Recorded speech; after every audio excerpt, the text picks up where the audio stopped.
area. The General Assembly will now hear an address by His Excellency Mr. Abdoulaye Maiga, Prime Minister, Head of Government and Minister of Territorial Administration and Decentralization of the Republic of Mali. I request protocol to please escort His Excellency, who I invite to address the Assembly.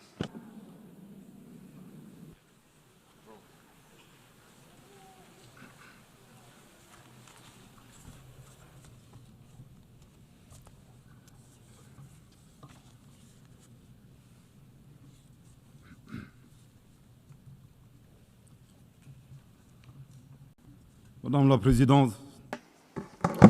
President of the General Assembly, heads of state and government, United Nations Secretary General, ladies and gentlemen.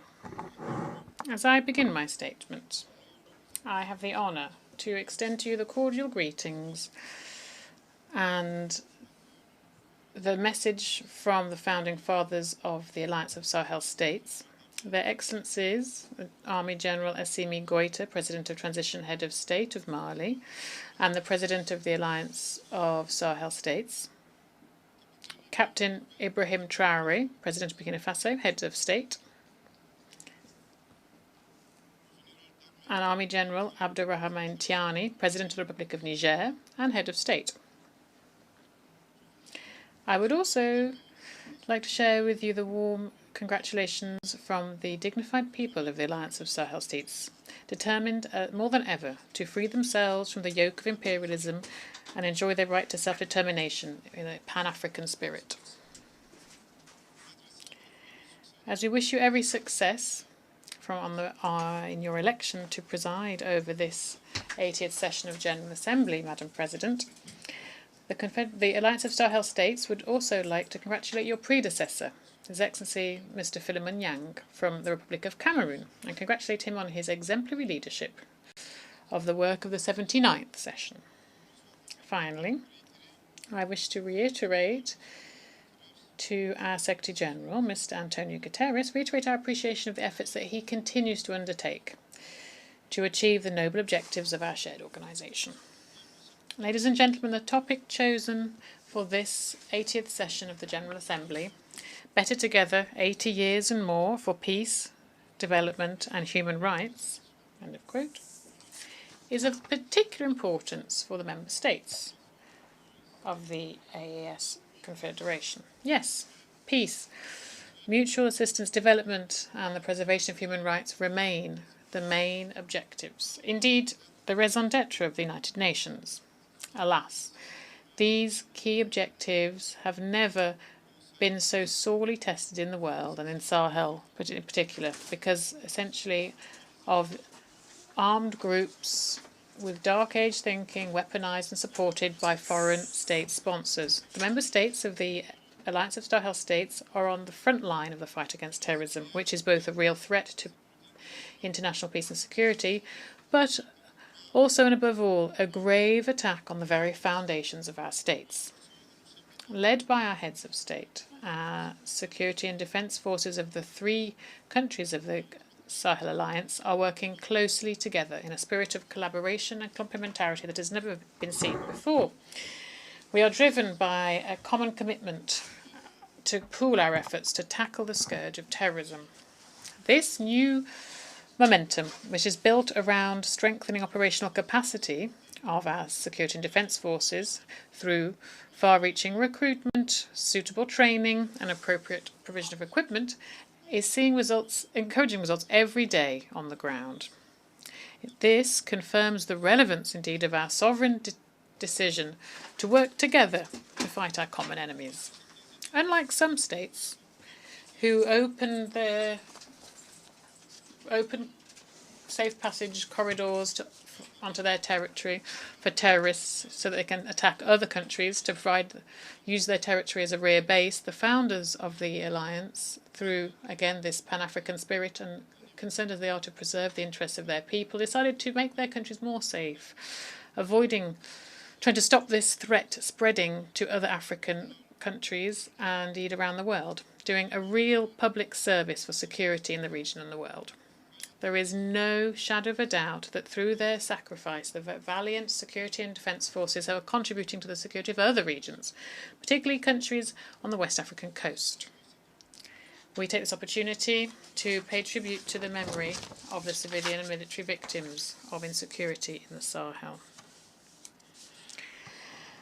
The sovereign approach that's been implemented is part of a vision borne by the heads of state of the Alliance of Sahel State, which is dedicated to safety and security of our states following the withdrawal of international forces. Against all the odds and far from scuttling our plans, our country showed ingenuity and was able to benefit from the historic geographic characteristics and the resilience of their people who, despite more than a decade of security and humanitarian crisis, continue to show exceptional strength and patriotic engagement. Overall, 3 countries were able to provide a coordinated, homegrown response to this war that was imposed on us. Here I wish to reiterate the determination of the Confederation of the Alliance of Sahel States to become a Pan-African regional power, to continue and step up our actions, to put a stop to terrorism once and for all in our shared home. We are also determined to consolidate the authority of the state, protect our people and their property, and ensure our own prosperity. The Alliance of Sahel States reiterates strongly its condemnation of the open, blatant, sometimes public support of foreign state sponsors, who, for imperialist reasons, are destabilizing our entity on the one hand, providing advice to terrorist groups as well as logistical support, arms and ammunition, and on the other hand providing political support to them, providing them with rear bases located in some neighbouring countries in violation of all international rules. Ladies and gentlemen, though it may seem far away, the war in Ukraine and terrorism in the Sahel are connected. Let us remind you that following the terrorist attack against the Malian Security Defence Forces patrol on the 24th to 26th of July 2024 in Tenzawaten in the region of Kidal, Mali denounced this incident, by the way, in its statement on 2024 here in this room, and we condemned the attitude shown by Ukrainian officials who publicly affirmed their participation in this terrorist attack. This outrageous conduct, which we thought was simply that the Ukrainian officials unfortunately confused the international stage with a stage. 1 year later, the situation has worsened, and the Ukrainian regime has become one of the main suppliers of kamikaze drones to terrorist groups around the world. In this context, some Western states should stop supplying arms to Ukraine because they risk contributing to the promotion of international terrorism. For others, including the French regime, who's nostalgic for the colonial era and concerned by their loss of influence in the Sahel, support for the Ukrainian regime is a manoeuvre that's consistent, which aims to occupy the attention of the international community, focusing the attention on the war in Ukraine, at the same time sponsoring terrorist groups who are growing in number in the Sahel. Loyal as we are to the principles of the United Nations Charter, on the 15th of August 2022, Mali seized the Security Council to ask for a meeting of the Council so that my country could provide irrefutable proof of France's support for terrorist activities. So far, this request has not been followed up on, whereas their sabotage continues on various levels. It is time to act so that those responsible for this violence be identified and brought to justice, and resolutions be translated into concrete commitments, and the Sahelian Sahel should be safe once and for all, and the resources of the Sahel should benefit the people of the Sahel. International institutions, the UN chiefly, were created after the Second World War to protect people against violence and destruction and silent genocides. It is high time that the global conscience wakes up, and that international organisations take their share of the responsibility and provide a real response to the distress cries of oppressed people who are clamouring for their sovereignty.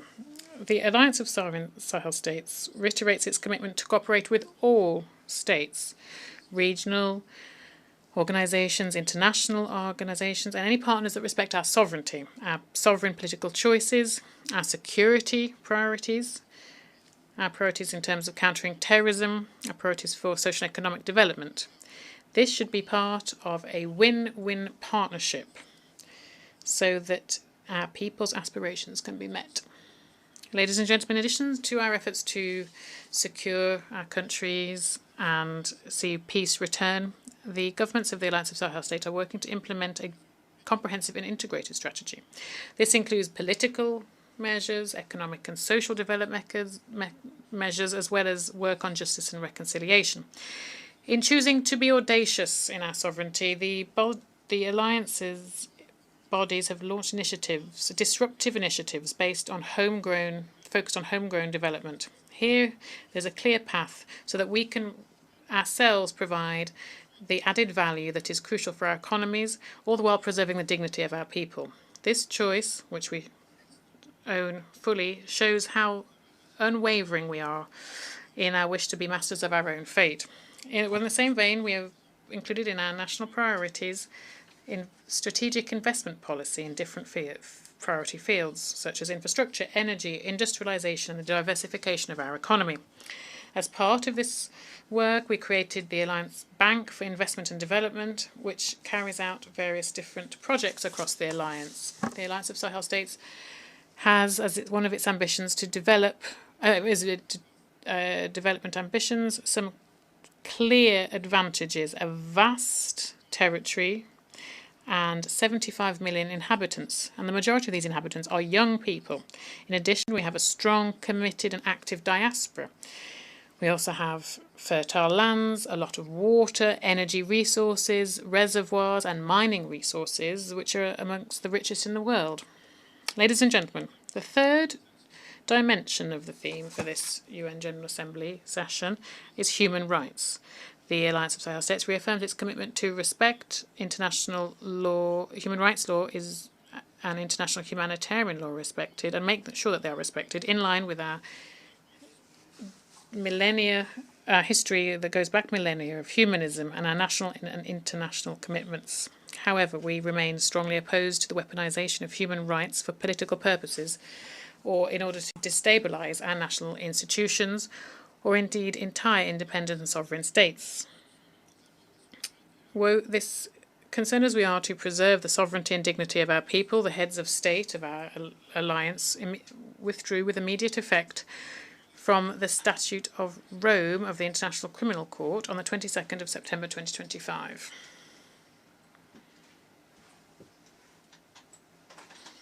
With this withdrawal, we are seeking to prioritise, as of now, homegrown justice mechanisms in line with our social values and mechanisms that are in the interest of our peoples. We also denounce the double standards that we've seen by some international players, whose morals are flexible depending on their interests. They like to give lessons, teach others lessons, but they're not themselves the best example for respect for human rights. We call on our partners to prioritise dialogue and cooperation, which remain the best tools for promoting human rights around the world. Ladies and gentlemen, at a time when we are marking the 80th anniversary of the United Nations, we must state that our multilateral framework, as embodied by the UN, is being sorely tested in an international context that is notably polarised, where we are seeing a return of nationalism, protectionism, inward-looking attitudes and struggles for power. Despite this reality of the time, and also aware that the main three objectives of the United Nations Charter are peace, development and human rights, all of these remain relevant, we must say. To meet these objectives, we firstly need a UN that has been reformed, renewed, and has been adapted to the demands of the day. This is an essential criteria to make it more legitimate on an international scale and ensure that its decisions can be effectively implemented. Here I wish to recall strongly that Africa has for more than 20 years now been demanding reforms in order to repair historic injustice that it has suffered, particularly in terms of its representation at the Security Council. Here I wish to reiterate the total support of the Alliance of Sahel States to the Common African position on this issue, as set out in the Eswatini Consensus and the CERT Declaration, so that Africa can have 2 permanent seats at the Security Council and 5 non-permanent seats. Secondly, we need a United Nations that can guarantee the respect for international law for all. We are concerned to see flagrant violations of international law around the world with complete impunity. At this 80th anniversary of the UN, for us, Member States, this provides us with the opportunity to reaffirm our unwavering commitment to the multilateral framework that is based on the law and not on force. Thirdly, we need robust follow-up and implementation mechanisms for the outcomes of international conferences. One thing is clear here, the creation of, since 1945, when the UN was created, we've held dozens of international conferences, and the commitments from these international conferences have barely been implemented, and they're not been benefited the people that we represent here. This situation must change. This is why we advocate for the envisaged reforms to be implemented and tackle this problem, so that our respective nations can benefit from the dividends of the commitments made at the United Nations. On our side, the Alliance of Sahel States is ready to make its contribution to undertake the necessary reform for the multilateral framework of the United Nations. In terms of current global governance, it is ever clearer that the UN is not adapted, but it is not able to address the current challenges and future challenges. Global governance needs to be reformed, and economic and financial institutions need to be reviewed too, and they should take into account financing security in the fight against homegrown crises. And this innovative mechanisms, for example, like in BRICS, provide a constructive alternative that respects the interests of emerging and developing countries, while in African initiatives for development financing that the Sahel pays particular attention to could break the vicious circle of dependence and over-indebtedness. Along in the same lines, the concerns of Africa's development concerns should be taken into account too. Africa is presented as a continent of the future with a rich youth, but alas, it is also facing a heavy burden of external debt. Its resources are being pillaged. There is unequal trade, and there's a negative transfer of resources and also there is problems posed by climate change. These are to name but a few of the challenges it faces. Ladies and gentlemen, on a national front, Mali, in its quest for peace and sustainable stability and in line with aspirations of our people as expressed in the Inter-Malian Dialogue for Peace and Reconciliation, adopted a charter for national peace and reconciliation. This was following an inclusive and participative process that focused on dialogue and cooperation within Malian society and Malians of all socio-professional strata, and as well as the diaspora. This charter embodies our determination to strengthen national ownership of the peace process in Mali. It is based on our own reality, our traditional values, our homegrown mechanisms for dispute resolution. The aim is to focus on a shared and promising future. On 22nd of July 2025, when the charter was officially signed, His Excellency the Army General Assimi Goïta, President of the Transition Head of State of Mali, in his speech focused on the historic importance of this event, and I quote, he said, "This ceremony is even more unique because it carries a collective dream, that of a hope of lasting peace, social cohesion, indeed reconciliation within our dear homeland." End of quote. Now, in terms of regional concerns, I must mention the destruction of a drone by the Malian Armed Forces on the 1st of April 2025 by the Algerian junta. Mali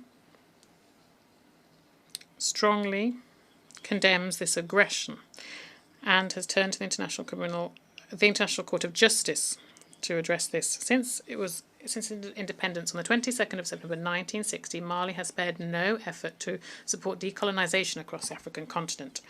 Here, we actively supported Algeria in its war for liberation from the French colonizers. Given this political position and favour that we have always maintained for Pan-Africanism, in addition, we have geographical proximity between the two countries. We have a border that is 1,300 kilometres long. Mali has always looked kindly upon our brotherly neighbours in Algeria. In return for this constructive approach in Mali, we underscore three situations that are incongruous and incomprehensible, and I have marked relations recently between our countries. Firstly, the cowardly, perfidious attack that targeted the Malian armed forces in Tinzawante, a few kilometres from the Algerian border. Curiously, the Algerian junta didn't see anything, hadn't heard anything, even though this terrorist act was planned on its own on Algerian territory. This is strange for a country that was designated as a AU champion for counterterrorism, and in recent years has become a champion of the promotion of terrorism and exporter of terrorists.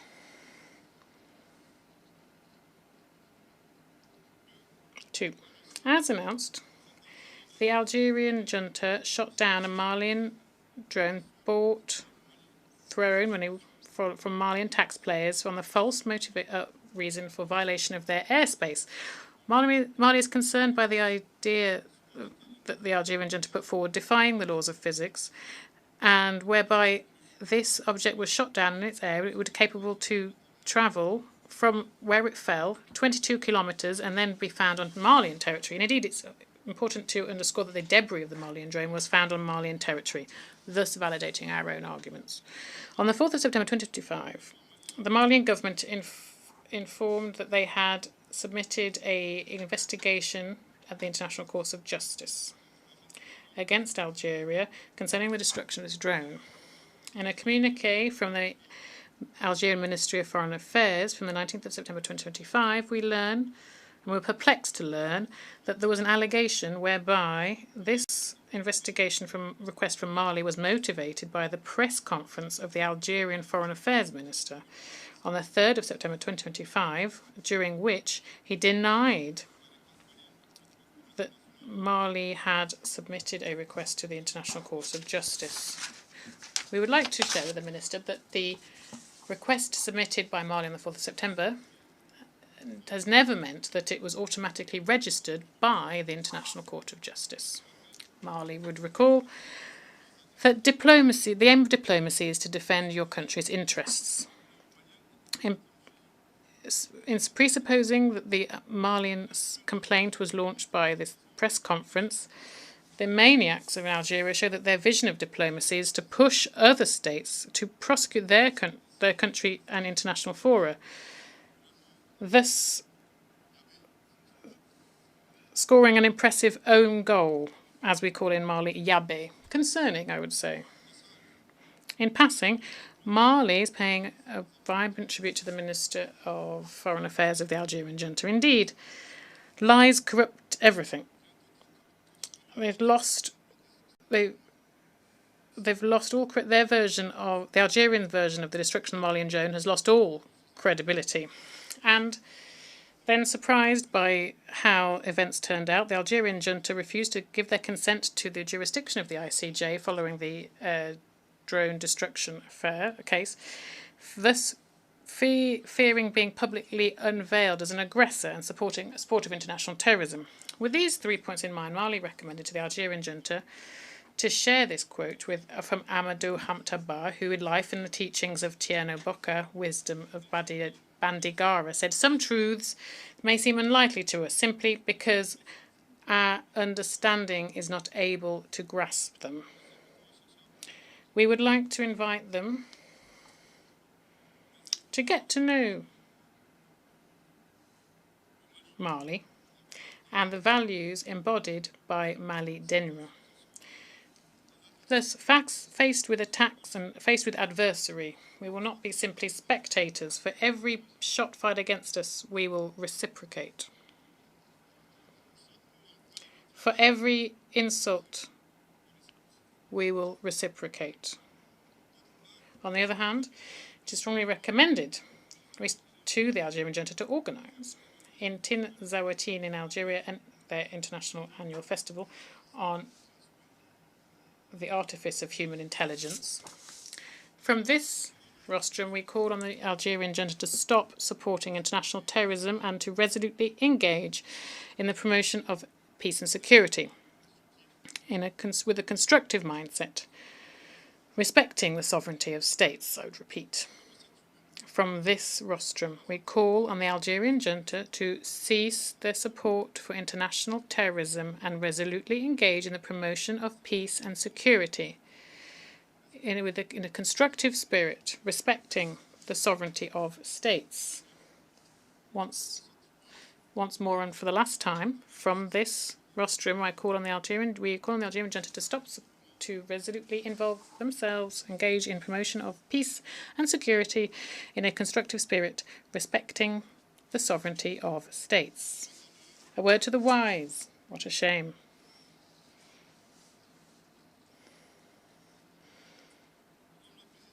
President, ladies and gentlemen, here I would like to share the view of a citizen, the raised fist of the dawn of our sovereignty, shared by the people of the Alliance of Sahel States. Our alliance is made up of fighting nations, a land of resistance. What we're facing is not simply a domestic conflict, it's a hybrid war supported by imperialist interests where enemies of peace often wear suits and ties. If the UN continues to feign ignorance, it will stop being just a summit of the world and it will be simply the passive arm of global injustice. As we say this here, the Alliance of Sahel States is not afraid. We will not give up. We will resist still, and we will continue to do so. However, the Alliance of Sahel States is giving the UN a historic opportunity to take the side of truth, to recognise that the people of the Alliance are being victims of aggression, a choice to support the Alliance, which is fighting for themselves, but also for Africa, for the stability of a continent, and therefore indirectly for the stability of the entire world. History will be our judge. It will judge those who armed the forces of evil. It will judge those who looked away. It will judge those who forgot that justice is the only path towards lasting peace. The Alliance of Sahel States is not asking for aluminites, asking for conscience raising. To conclude, I'd like to reiterate here the commitment of the Alliance of Sahel States to the values, purposes and principles of the UN Charter. Thus, the Alliance of Sahel States would say that we cannot be better together unless we work collectively for multilateralism with a human face, multilateralism based on dialogue, right, the law, cooperation and solidarity between peoples, one that promotes peace and development, one that respects the sovereignty of states. However, we must not continue to do the same thing over the years to come and hope for different results. There is an urgent need for reform within our existing multilateral framework, the framework that is embodied by our shared organisation. The 80th anniversary of the UN provides us with this historic opportunity to adapt the organisation to the realities of the time, one that can effectively respond to current and future challenges. The Alliance of Sahel States remains ready to play its part, its full part in the quest for collective responses to save future generations from the scourge of war, to ensure harmonious development for all, and to promote and protect human rights. God bless the Alliance of Sahel States, and may He save our people from the dark age and destructive forces of the world. May God bless Mali and spare Malians from dark age forces and those who seek to destroy the world. God bless Africa, and let it save Africans from dark age forces and those that seek to destroy the world.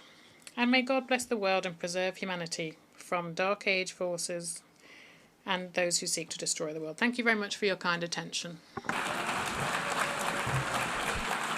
Au nom de l'Assemblée générale.